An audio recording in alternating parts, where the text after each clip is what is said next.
어느 아동부에 잘 다니는 아이들 형제가 있었는데 철이와 철수라는 아이들이었어요. 이 아이들이 집에서 전쟁 놀이를 합니다. 많은 가족들이 사준 그 장난감들 중에서 전쟁 놀이 할 수 있는 장난감들이 있어서 전쟁 놀이를 하는데 두 성을 중심으로 전쟁을 분위기를 세팅하죠. 그래서 형이 한 성을 차지하고 동생이 한 성을 차지해서 그리고 이제 성을 다 벽돌로 쌓아놓고 그리고 성 문 위에 형 철수가 대장 인형을 거기다 딱 붙여서 이제 내려다보게 하고 나머지 성루에 병사들을 배치시키고 그렇게 이제 전쟁을 준비하고 있는데 철이라고 하는 7살 박이 아이가 전쟁 준비를 같이 하게 되면서 병사들을 배치해놓고 뭔가 좀 고민스러운 모습을 계속 보여주는 거예요. 그래서 옆에 있던 엄마가 철이야, 뭐가 고민거리가 있니? 이렇게 물었더니 철이가 하는 얘기는 사실은 하나님 대장을 어디다 세워드려야 내가 이길 수 있을까? 이게 고민이 된다는 거예요. 어릴 적부터 아동부에서 복음을 듣고 하나님이 도와주셔야 이긴다는 이 믿음이 어린아이로 하여금 놀이에서 적용되는 점입니다. 그러니까 철이는 하나님하고 함께 싸우고 싶은, 하나님을 자기 편으로 두고 싸우고 싶은 그런 의도가 나타나는 그런 전쟁이었죠. 우리 느헤미야가 오늘 이 성벽을 쌓는 일에 그런 자세, 하나님을 의지하고 하나님을 앞세워 전쟁하고 또 성벽을 쌓는 영적 전쟁에 승리하는 모습을 우리에게 보여주고 있어요. 지난 시간에 우리가 나눈 말씀 있죠. 성벽의 의미 두 가지가 있었어요. 첫째는 성벽이란 정치다. 고대 근중동에 많은 사람들은 성벽하면 정치, 이 이미지가 아주 세워진 거예요. 성벽은 정치다. 왜? 성전이 종교고 신앙이라면 성벽은 정치일 수밖에 없어요. 이 밖에, 성 밖과 성 안을 다스리는 영역이 다르거든요. 정치죠. 특히 안 믿는 사람들은 이 성은 정치일 수밖에 없어요. 그래서 이 성벽이 쌓아지고 부서지는 문제는 정치하는 사람들이 민감하게 반응할 수밖에 없더라. 그도 그럴 것이 지난 시간에 산발랏, 도비야, 게셈 이런 세력들이 아주 알러지 반응을 일으키면서 이 성벽 쌓는 일에 방해하고 나섰던 거잖아요. 성벽은 정치이기 때문에. 그래서 이 성벽을 쌓는 것은 정치하는 자의 입장에서는 악한 거였어요. 그래서 어떻게든지 좀 힘들여서 이걸 방해하고자 애쓰는 것이 자기들의 영역이 줄기 때문에. 그러나 느헤미야와 그 백성들의 입장에서는 이 성벽이 다른 의미가 또 있는 거예요. 이 성벽은 단순히 정치를 넘어 이건 하나님의 보호, 이건 하나님의 구원, 이것이 의미가 되는 거기 때문에 느헤미야는 이게 중요한 거예요. 이게 있어야 자신들이 보호를 받고 이것이 있어야 하나님의 구원을 경험하는 놀라운 이 구원의 시스템, 이게 성벽의 의미가 있었던 거예요. 그래서 느헤미야는 이게 선한 일이에요. 이 성이 세워져야 자기도 살고 자기 백성들도 함께 사는 생명 공동체가 이루어지는, 이게 성 있고 없고 유무의 결과로 나타나더라는 거죠. 그래서 이 성벽은 선한 일이에요. 선한 것은 방해가 언제나 따른다. 가치가 있는 곳에는 방해가 따른다. 이게 지난 시간에 나눴던 거죠. 방해가 있었음에도 불구하고 느헤미야는 이 일을 감행합니다. 너무너무 귀한 거니까요. 주 안에 사는 삶, 주님 밖에 사는 삶이 아니라 주 안에 삶을 사는 삶으로 우리가 영적인 교훈을 입었을 때 그의 모든 비웃음, 조롱, 그리고 공격, 이 모든 것은 성이 대신해서 맞아주고 성이 대신해서 공격을 막아주기 때문에 성 안의 사람들은 공격을 받지 않고 보호를 받고 구원을 받기 때문이었죠. 자, 그래도 불구하고 이 성벽을 쌓는 일을 감행합니다. 그랬더니 이 산발랏 그리고 도비야, 게셈 이 일당들은 그냥 있지 않아요. 설전을 하기 시작해요. 온갖 독설, 온갖 유혹, 온갖 비난 막 쭉 하는 거예요. 너희들 그거 가지고 정치하려고 하느냐? 그거 세워가지고 뭐 하려고 하느냐? 그거 네가 세운다고 한들 옛날에 불탔던 돌로 다시 세우는 것이기 때문에 이리가 그 위에 올라가도 이 성은 무너질 것이다. 세워봤자 헛수고다. 사기를 꺾는 소리를 계속해 대는 거예요. 그때마다 느헤미야가 한 게 있어요. 아주 짜투리 기도. 삽화 기도. 사건과 사건 사이에 기도를 삽화시켜요. 동적 기도라고 그래요. 우리가 정적 기도는 하나님의 성전에서 정한 시간과 정한 장소에서 정식 무릎을 꿇든지 서서 하든지 하나님 앞에 정식으로 구하는 기도가 정적 기도라면 동적 기도, 직장에서 삶의 현장에서 일과 일 사이에 아주 한마디 기도, 한 소절 기도, 한 단어 기도, 이걸 가지고 우리의 모든 삶 속에 기도를 담는 거예요. 느헤미야가 그런 거예요. 자, 그러자 이 악의 세력이 그냥 가만히 있지 않죠. 또 한도수를 높입니다. 그들이 칼을 들어요. 그들이 창을 들어요. 그들이 활을 잡아요. 보다 폭력적인 분위기를 만듭니다. 공격하겠다는 거예요. 말로 해서 안 되니까 행동으로 쳐들어가겠다는 거예요. 그러자 느헤미야가 또 기도해요. 아버지, 도와주세요. 그때 하나님께서 뭔가의 지시를 했겠죠? 그 느헤미야가요, 백성들에게 지시를 내립니다. 여러분들도 칼 들어라. 여러분들도 창 들어라. 여러분들도 화살을 잡아라. 그래서 온 백성들이 한 손에는 연장을, 한 손에는 무기를 이렇게 들고 대처해요. 밤에도 잠자는 사람 비번, 또 근무제, 뭐 이렇게 해가지고 잠자는 사람 절반은 파수, 성 위에 올라서서 보초 쓰고, 잠을 잘 때에도 옷 다 벗고 자지 말고 비상시 옷을 입고 나팔수를 옆에 느헤미야 옆에 세워놓고 어떤 비상이 일어나면 나팔을 불게 느헤미야가 지시를 내리면 나팔을 부는 쪽으로 온 이스라엘이 모여 들어서 총사령관이 느헤미야의 지시를 따르고 대처할 수 있도록 하라. 영적인 전쟁에 이 아주 놀라운 이 전쟁의 태세를 다 갖추는 거예요. 그러자요, 어둠의 권세의 세력이 칼을 내려놔요. 세니까. 마귀의 심리를 잘 파악하면 마귀는 센 놈을 건들지 않는다. 센 사람을 건들지 않아.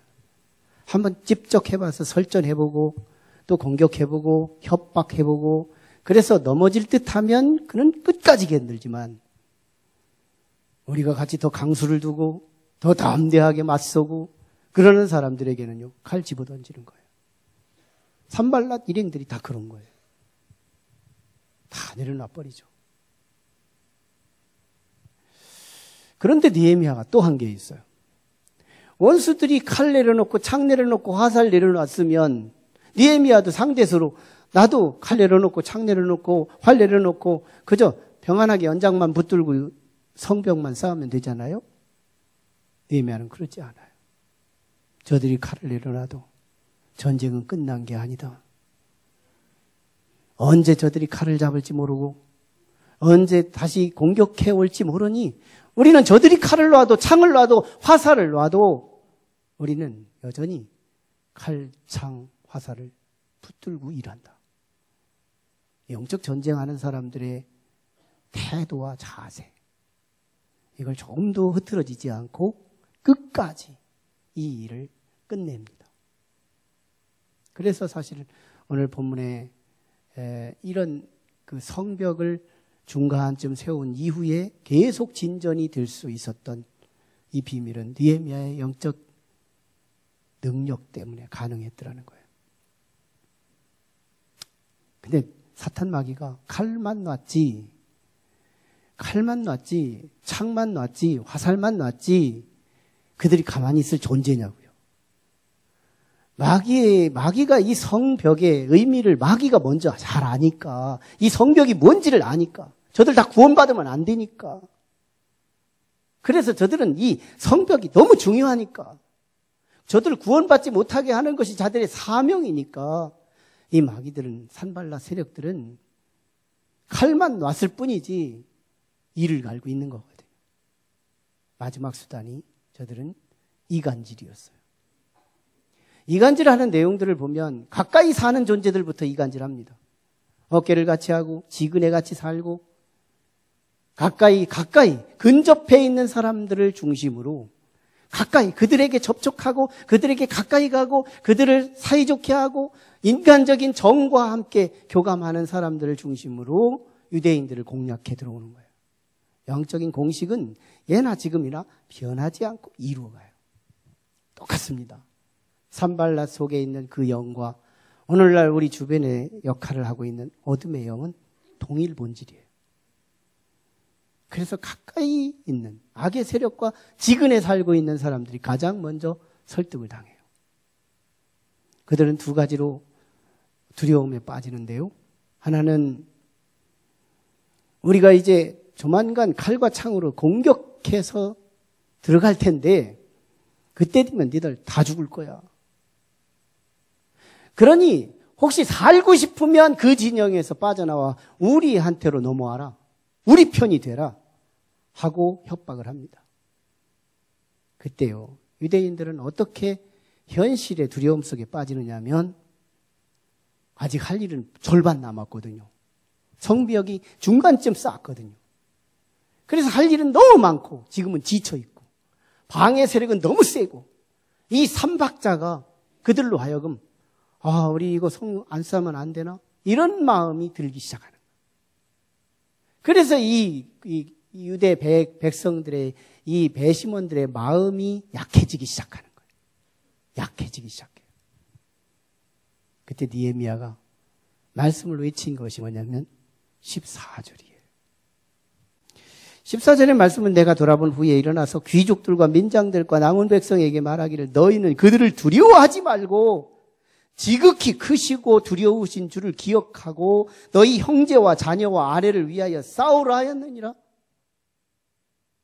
가장 심약해지고 이간질로 들어오는 이 백성들의 쇠약함을 알고 느헤미야 총사령관은 어떻게 대처하는지를 가르쳐주는 그런 말씀. 이 14절이 사실은 모든 메시지를 다 끌어안는 요절 중에 요절, 핵심 중에 핵심이에요. 이 말씀으로 우리가 오늘 나눠야 되는 건데요. 여기서 두 가지가 하나님께서 저한테 주신 말씀이에요. 첫 번째는 마귀를 알아라는 거예요. 마귀는 끈질긴 존재라는 거예요. 그래서 단계적으로 우리에게 접근해오는 마귀의 특성을 알으라는 거예요. 지피지기이면 백전백승이라는 말이 있듯이 적을 알고 나를 알면 100번 싸워도 100번 이긴다는 말인 것처럼 적을 알아야 된다. 영적인 전쟁, 우리가 성벽을 쌓아야 하는 하나님 나라의 건축자들이 되어 살아가는 과정에서 어둠의 권세들이 어떤 존재인지, 비단 칼을 내려놨다고 전쟁이 끝난 게 아니고 무기를 내려놨다고 전쟁이 끝난 게 아니라 저들은 이를 갈며 호시탐탐 전략과 전술을 바꿔가며 우리에게 접근해오는 것이 어둠의 영이기 때문에 속지 말라는 거예요. 악한 세력은 단계적으로 접근해와요.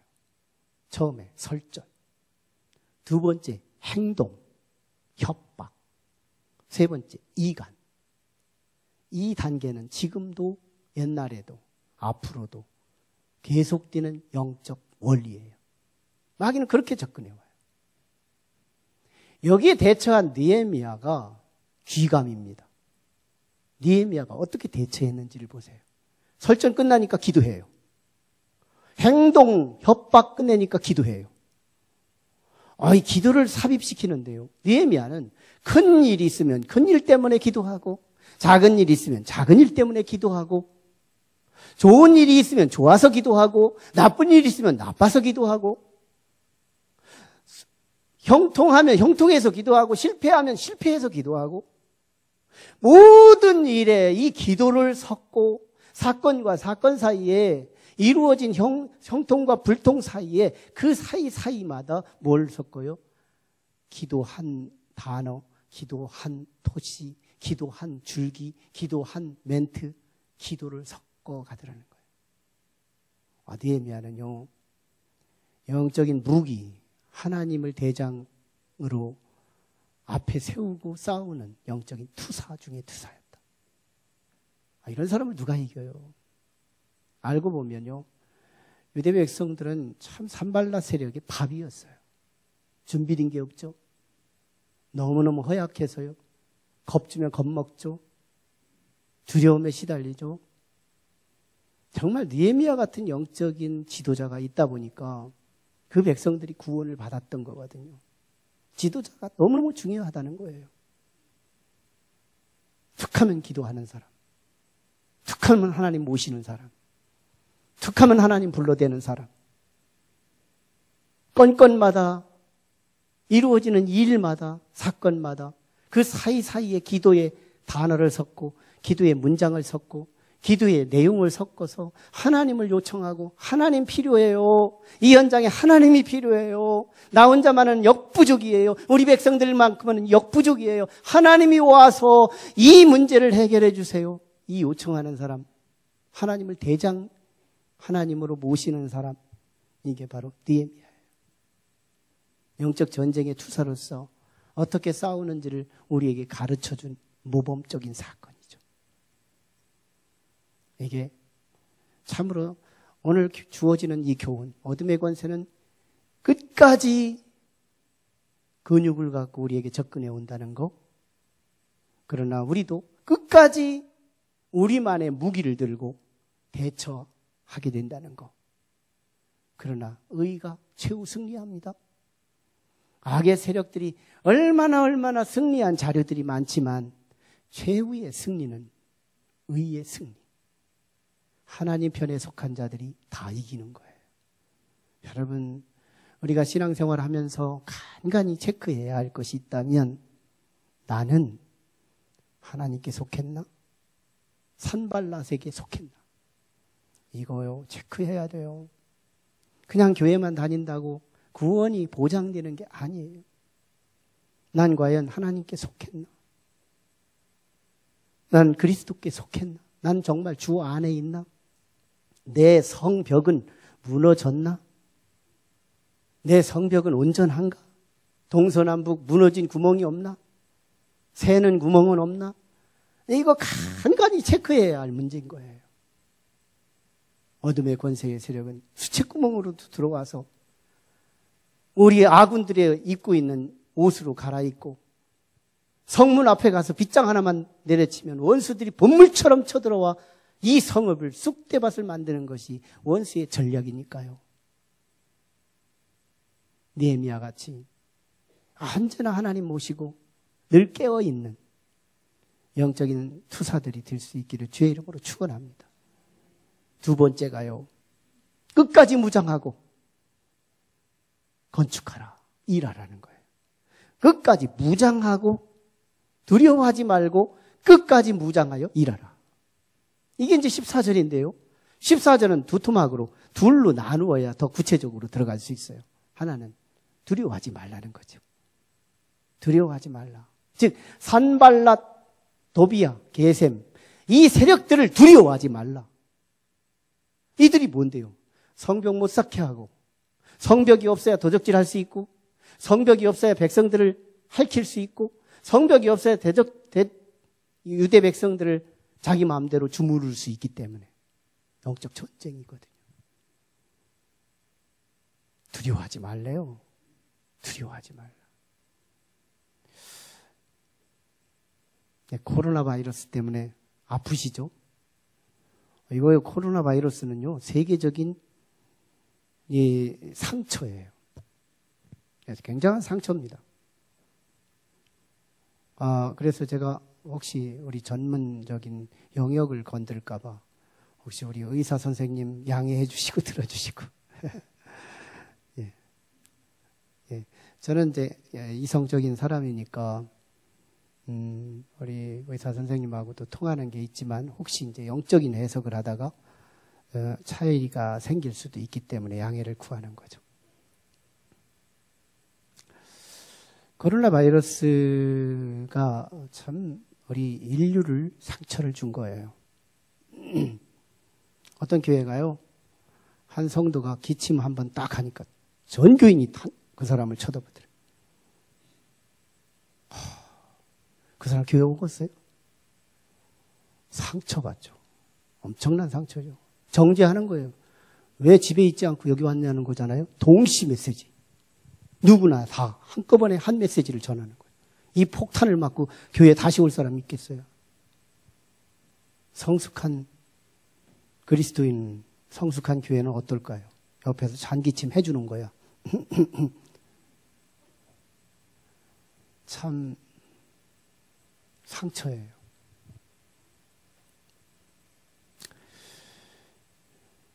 이 코로나 바이러스를 통해서 오늘 우리가 갖춰야 될 영적인 이 비밀을 함께 나눌 필요가 있는 것이, 이거는 하나님의 작품이에요. 하나님의 작품이다. 그러면서 어둠의 권세, 악한 사단의 세력들이 활동하는 아주 놀라운 영적 전쟁의 현장이에요. 마귀가 우리에게 목표하는 게 있어요. 가장 첫 번째가 두려움이죠. 두려움. 이 두려움이 하는 일이 있습니다. 이 파장이 대단히 커요. 이 두려움이 하는 일이 굉장하죠.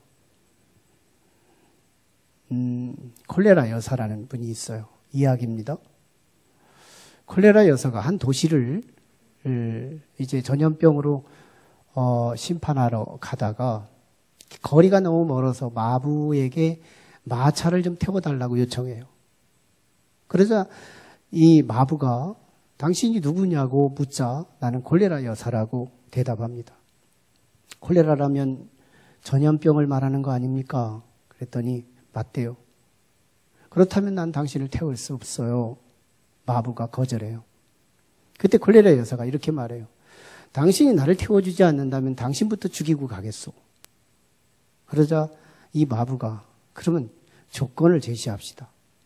저 도시에 가서 3명만 죽여주세요. 그래? 난 3명만 죽이겠다. 하고 이 마차를 타고 이제 도시 안으로 들어갔어요. 콜레라 여사는 내렸고 도시 속에 사라졌고 마부는 한참을 도시에서 일을 보고 지나는데 여기저기에서 사람이 죽었다는 소문이 퍼지더니 한 성 문 앞에 1000여 명이 넘는 시신이 쌓이는 거예요. 마부가 그 콜레라 여사 약속을 안 지켰네 하면서 그가 수소문을 해서 콜레라 여사를 찾습니다. 그리고 그에게 대적을 해요. 아니 여사요, 나한테 약속한 것을 지키지 않았지 않습니까? 3명 죽이기로 했는데 2천여 명이 다 죽은 것이 이게 뭡니까? 콜레라 여사가 대답해요. 나는 약속대로 3명만 죽였어요. 그럼 이게 뭐예요? 나머지 죽은 사람들이 이게 뭡니까? 묻게 되자 콜레라 여사가 한 말이, 내가 온다는 소리를 듣고 저 도시 사람들이 다 겁에 질려서 어떤 사람은 심장마비로, 어떤 사람은 비상으로 죽게 됐다는 거예요. 이게요, 이 얘기인 줄 알았어요. 이야기인 줄 알았어요. 여기에 대한 사실 자료들이 꽤 많은데요. 많은 얘기를 다 하면 시간만 지나가니까 그 중에 대표적인 사례, 2차 세계대전 때 미국 군인이 정말 연합군의 총주도를 하면서 전쟁을 치르는데요. 미국 군인만 30만이 죽어요. 총칼로 맞아서 죽은 사람이 30만. 그런데 놀랍게도 미국이 그 이후에 바로 계산을 해봤을 때 자신의 아들, 자신의 손자, 이들을 이 연합군으로 파송한 그 가정에 속한 사람들만 100만 명이 가정에서 다 죽었다는 거예요. 무슨 질병으로 죽었느냐? 이걸 통계를 했더니 심장질환으로 다 죽었다는 거예요. 몇 명? 100만 명. 세계대전을 얼마나 삼엄했던 현장이에요. 거기에서 칼과 창으로 그리고 총으로 죽은 사람들이 정말 30만이었다면 가정에서 아들이 살아오기를 간절히 조마조마하고 두려워했던 그들의 심장질환으로 죽은 사람이 100만이 넘었다. 그죠? 여기에 비하가 없지는 않겠지만 사실은 이 자료를 우리는 간과할 수 없는 자료라는 거예요. 두려움이 만드는 파급 효과 심하다는 거예요. 사실로요, 보이지도 않는 바이러스 그거 옛날 같으면 모르고 그냥 지나갈 수 있는 일이에요. 근데 지금은 너무너무 민감해서 정말 오늘 우리는 이것으로 사시나무 떨듯이 떨고 있다는 거예요. 이게 우리를 떨게만 하나? 그래서 사람 하나만 이게 데려가고 몇백 명씩 돌아가시게 하고 하는 이런 일만 하느냐는 거예요. 아니거든요. 우리 사업장 다 무너지고 있어요. 식당 다 문 닫고 있고요. 여행사 다 문 닫고 있고요. 그룹으로 공동체로 취소하고 있고, 나라에서는 경제 살리기, 개인 일자리 만들기, 이런 이슈가 일어나면서 이 바이러스 하나로 온 국민들은 여기가 죽고 저기가 죽고, 그래서 사람 하나가 죽어지는 것이 아니라 그냥 사업도 무너지고 경제도 무너지고 우리의 멘탈도 무너지고 우리의 문화도 무너지고 모든 것들이 무너져 가는데 가장 심각한 게 뭔지 알아요? 영적인 무너짐이에요. 이 마귀가 목표하는 거예요. 마귀가 목표하는 바. 영적인 무너짐. 제가 실명은 말하지 않지만 오늘 일부 예배를 드린 우리 성도가 있어요. 저는 그 성도를 자랑스러워서 표현하는 말입니다. 그분께서 하나님을 믿지 않았는데 그분이 지난 월요일부터 화요일, 수요일, 목요일, 금요일, 토요일, 오늘 아침까지 교회 가지 말라고 일주일 내내 시달렸대요. 텔레비전에서 사람 모이는 곳에 가지 말라고 했다고.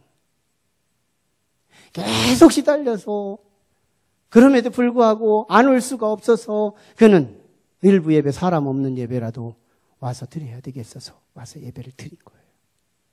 제가 칭찬했죠. 영적으로 그래도 승리했어.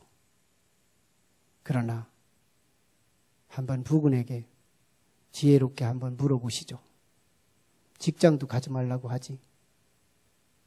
아닐걸요. 생명을 보호하기 위해서 교회 가지 말라고 한 것 같지만 알고 보면 직장도 사람들이 모이는 곳이잖아요.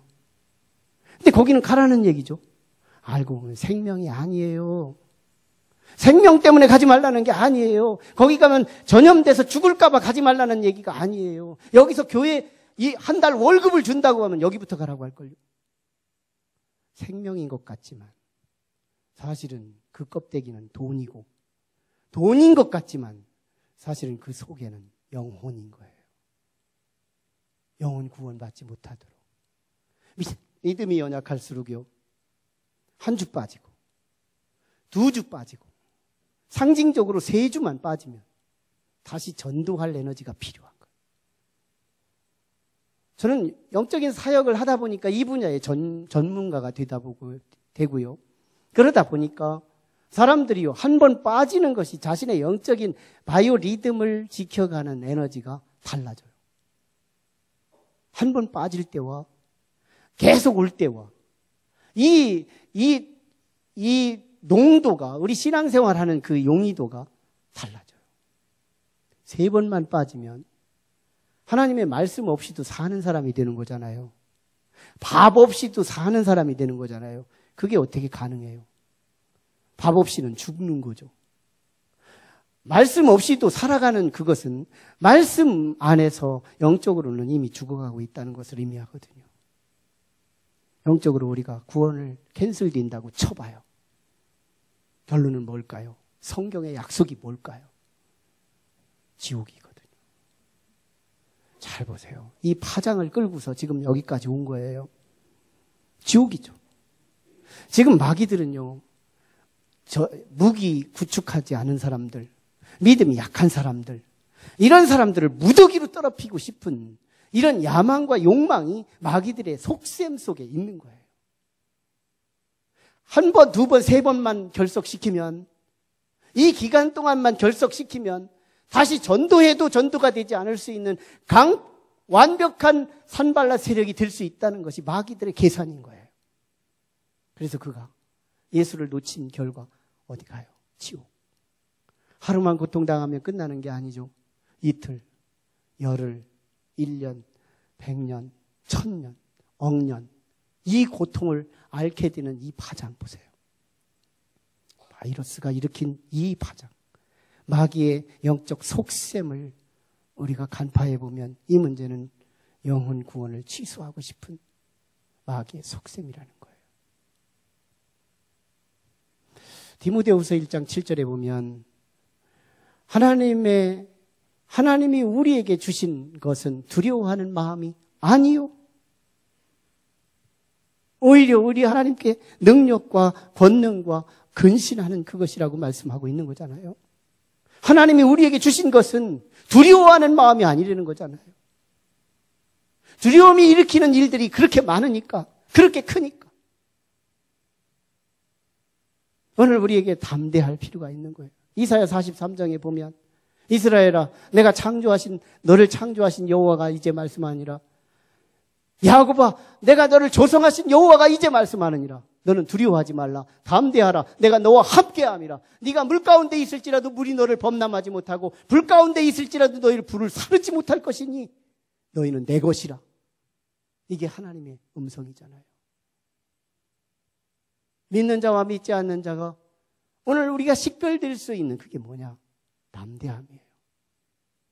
저는요, 예배 전에 손 씻었어요. 소독도 했어요. 마스크만 안 썼어요. 마스크도 쓰고 싶어요. 그러나 저는 상징적으로 안 쓰는 것뿐이에요. 조심해야 돼요. 필요 없는 모임들 캔슬하는 거 맞아요. 전 그걸 부정하려고 하는 게 아니에요. 이 두려움이 마귀의 의도대로 우리를 끌고 보이지도 않는 바이러스가 우리를 넘어뜨리게 하는 목적이 있고 목표가 있더라는 거예요. 어느 교회는요, 이 바이러스가 없을 때까지 예배 안 드린다는 교회도 있어요. 이런 교회가 있거든. 가지 마세요. 절대로 그 교회는 구원이 없어요. 바이러스한테도 지는 교회 앞에 어떻게 그 교회에 내 영혼을 맡길 수 있어요? 참 충격적인 일이잖아요. 텔레비전의 종이 되고 정보와 데이터의 종이 되어 맹종하고 있는 이 시대 속에서 그래서 사시나무 떨듯이 떠는 그 사람들. 잠언서는 우리에게 말씀하잖아요. 그 두려워하는 것이 임하거니와.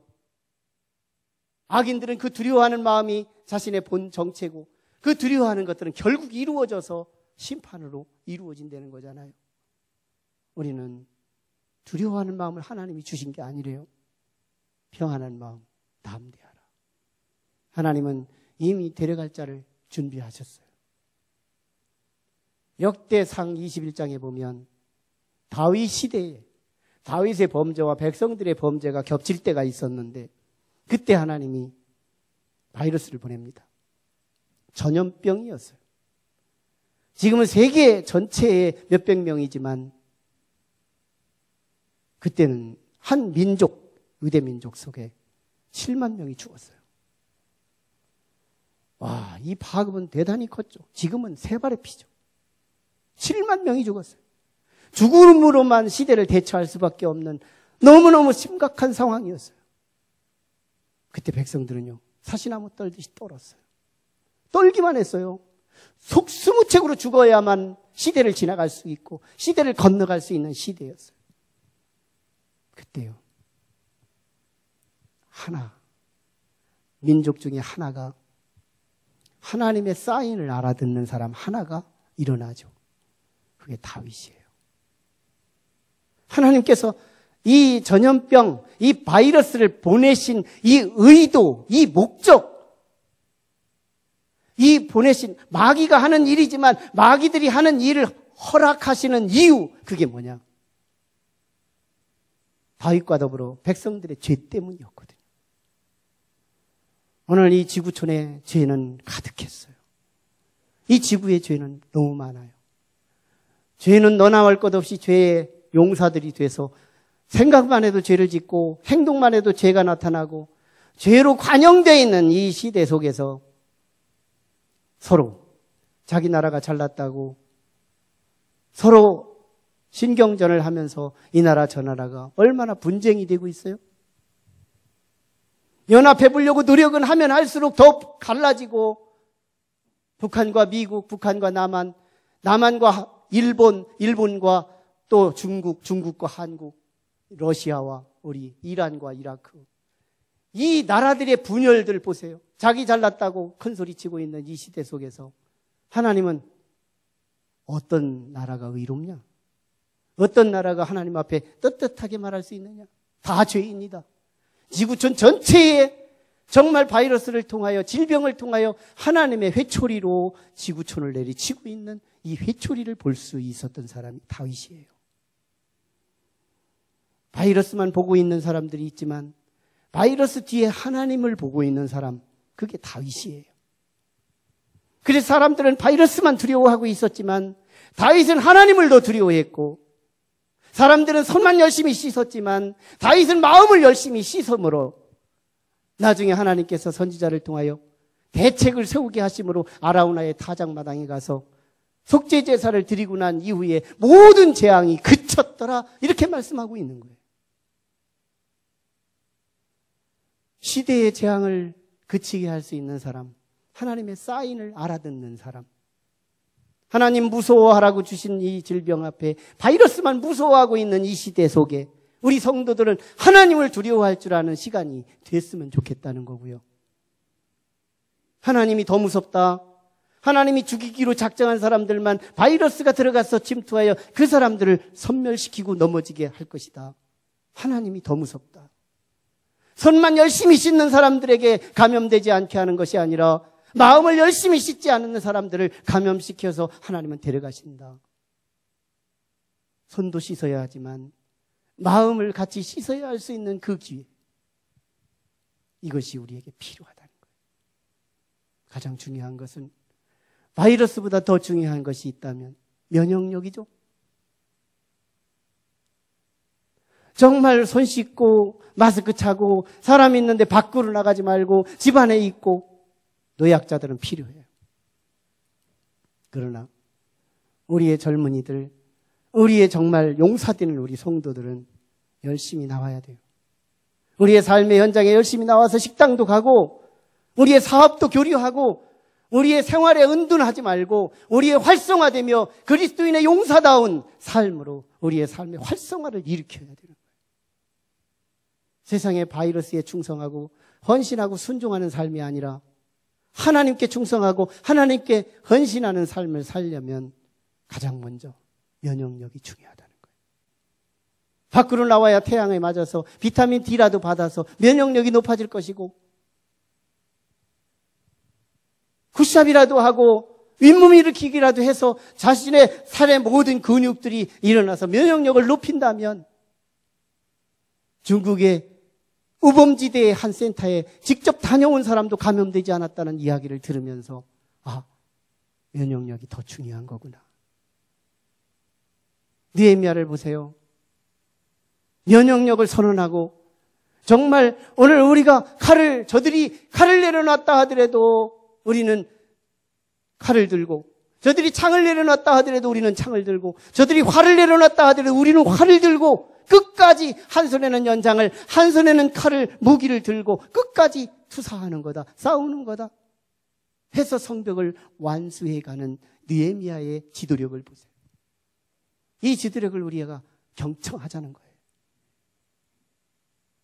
체력으로 준비되면 면역력이 생기듯이 마음으로도 담대한 말씀을 받아먹고 면역력이 생겨 담대한 가슴을 가져야 하고, 영적으로도 어둠의 권세가 기승을 부리면 부릴수록 한 번 더 기도하고 한 번 더 예배 더 드리고, 예배를 2번 드린 사람, 10번 드린 사람이 한 번도 안 드린 사람보다 영적 면역력은 더 높아질걸요. 기도를 안 하는 사람보다 기도를 하는 사람이 영적인 면역력은 더 높아질걸요. 이 면역력을 높이는 일에 집에 은둔하라는 거예요. 집 밖으로 나오지 말라는 거예요. 오늘 아침에도 시청에서 나온 비상 문자가 있는데 가급적이면 밖으로 나가지 말라고, 주일날. 영적인 메시지가 얼마나 큰지 몰라요. 느헤미야 보세요. 영적인 끝까지 우리의 영적인 무기, 면역력, 이걸 구축하는 모습. 바울사도는 에베소서 6장 13절로 18절 말씀에 우리에게 전신갑주를 소개하면서 영적인 투사들이 영적으로 승리할 수 있는 유일한 비밀이 있다면 우리 속에 전신갑주다. 머리에는 의의, 구원의 투구. 화이발을 쓰고 투구를 쓰고, 그래서 원수들이 머리를 공격하지 못하도록, 공격해봤자 머리가 안 쪼개지도록 화이발을 쓰는 거예요. 투구를 쓰는 거예요. 뭐가요? 구원의 확신이죠. 저는 또 본특교회 성도들에게 당신 구원받은 확신이 있습니까? 구원의 확신을 우리의 머릿속에 투구처럼 쓰고 있는 성도들이 가득하기를 축원합니다. 구원받은 확신. 이거 건들지 않아요? 이 사람 못 건드립니다. 건드려도 쪼개지지가 않아요. 구원의 확신. 나는 예수 믿기 때문에, 약속 때문에 믿어. 나는 과학적 데이터 때문에 아니야. 하나님의 약속 때문에 나는 구원받은 걸 확신해. 구원의 확신. 여기 공격 없어요. 공격이 있다고 해도 쪼개지지 않아요. 투구를 쓰고 있는데요. 에베소서 6장 13절 이하에 보면 또 가슴에는 의의 흉배를 두르고 있대요. 면역력이에요. 이미 준비된 거예요. 평상시 준비된 거예요. 의의 흉배. 믿음으로 말미암아 의로워졌다고 인침을 받는다고 하는 로마서 1장 7절의 말씀처럼 오늘 우리는 의의 흉배를 두르는 가슴. 나는 구원받은 사람. 나는 정말 의의 흉배. 나는 죄인이지만 하나님이 나를 용서해 주시고 내 죄값으로 대속해 주신 것을 내가 믿기에 내 가슴은 의로움으로 채워지는 거예요. 내 의가 아니라 은총으로 받은 의. 이게 가슴을 채워요. 뚫어지지 않죠. 가슴 무너지지 않죠. 두려워하지 않죠. 진리의 허리띠. 허리는 힘이에요. 허리가 약하면 일을 못해요. 그런데 허리가 강하면 일을 할 수 있어요. 거기에 말씀의 진리로 허리띠를 두르는 거예요. 툭 하면 말씀이 나와요. 예수님이 그 대표적인 인물이잖아요. 광야에 첫 번째 시험 받았을 때 돌을 떡 만들으라고, 높은 곳에 뛰어내려보라고, 어디든지 절해보라고, 그러면 모든 지구상의 모든 것이 당신의 것이 될 거라고. 그때 예수님은 뭐라고 말씀해요? 말씀으로 물리치죠. 말씀이 있는 사람 공격하다 말고도 철수해버리더라는 거예요. 진리의 허리띠. 내 진리의 허리띠가 내 허리를 두르고 있어요. 그래서 힘을 쓰는 거예요. 말씀의 힘. 그 사람을 어떻게 공격해요? 오히려 얻어맞을 텐데. 복음의 신발. 걸어가는 것마다 한 영혼이 더 생기고, 움직이는 영역마다 영혼이 부흥되고, 저 사람 견디기 힘들다. 저 사람 싸울 만한 사람 아니다. 저 사람 무서운 사람이다. 가는 곳마다 부흥이 일어나고 간마다 믿는 자가 더 생겨나는 저 사람, 내가 저 사람을 줄이려고 하는데 저 사람이 가는 곳마다 늘어나고 있으니 내가 어떻게 대적하랴. 어둠의 권세가 철수할 수밖에 없죠. 왼손에 믿음의 방패. 아무리 쏘아대도 믿음의 방패로 딱 들어 올리기만 하면 얼굴이 피해지고 몸이 피해지고 다리가 피해지는 이 방패. 믿음, 세상을 이기는 이것이 오직 믿음뿐이라고 말씀하는 이 믿음의 방패. 이게 백신이죠. 이것이 면역력이죠. 평상시에 준비해야 할 무기인 것이죠. 믿음의 방패. 성령의 검. 오른손에 성령의 검이 있는데 검은 새 칼은 끝이 얼마나 길은지가 표시가 될 수 있지만 성령의 검은 레이저 검이어서 얼마나 길은지도 모르고 원수들이 대적하면 휘두르면 왼쪽에 있는 마귀들이 잘라지고 오른쪽에 있는 휘두르면 오른쪽에 있는 마귀들이 잘라지며 섬멸되고 있는 영적인 승리. 이게 바울 사도가 영적인 투사들에게 주어지는 전신 갑주래요. 이게 면역력이죠. 우리는 평상시 예배하며 기도하며 사역하며 충성하며 헌신하며 머리서부터 발끝까지 오른손과 왼손에 철저히 무장돼서 마귀가 한 길로 왔다 7길로 도망치는 놀라운 승리의 역사가 저와 여러분에게 있어지기를 주의 이름으로 축원합니다.